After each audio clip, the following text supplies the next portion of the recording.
మనం ఏదన్నా గుడిలోకి వెళ్ళినప్పుడు గర్భగుడికి ఎదురుగుండా ఒక నంది విగ్రహం కనిపించింది అనుకోండి, మనం ఏమనుకుంటాం? అది శివాలయం అనుకుంటాం.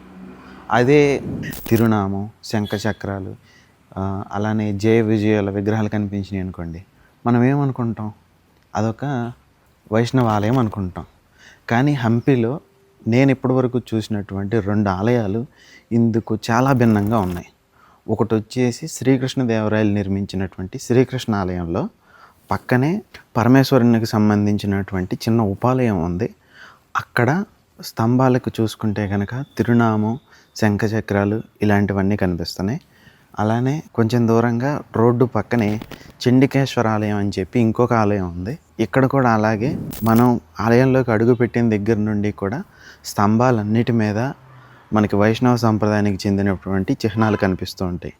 కానీ గర్భగుడిలో చూసుకుంటే కొంచెం దెబ్బతిన్నటువంటి శివలింగం, దానిపైన చిన్న నందీశ్వరుని విగ్రహం కనిపిస్తున్నాయి. సో నేను చాలా ఆర్కియాలజీ బుక్స్ కూడా రిఫర్ చేశాను, కానీ వీటి గురించి పెద్దగా ఎక్కడా ప్రస్తావన లేదు. కేవలం ఏంటంటే ఏదన్నా మిస్టేక్ అయ్యుండి వీటిని ఆ పేర్లతో పిలుస్తున్నారు అని చెప్పి అంటున్నారు.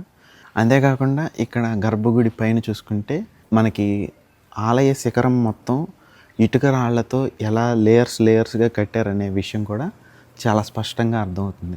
ఇప్పటి వరకు మనం ఇలాంటి పురాతన ఆలయ శిఖరాలన్నిటిని బయట నుండి చూసాం, కానీ ఈరోజు ఈ శిఖరం దెబ్బతినడం కారణంగా, అందులోనూ గుడి లోపల ఎటువంటి పూజలు జరగకపోవటం కారణంగా మనం గర్భగుడిలో లోపల వరకు వెళ్ళగలిగాం. పైన ఆర్కిటెక్చర్ ఎలా ఉందనే విషయాన్ని చూడగలిగాం. కానీ ఇలాంటి దగ్గరగా ఒక 100 ఆలయాల వరకు ఈ హంపి చుట్టుపక్కల ప్రాంతాల్లో విధ్వంసానికి గురయ్యి కూలిపోయాయి అనటంలో ఎటువంటి సందేహము లేదు.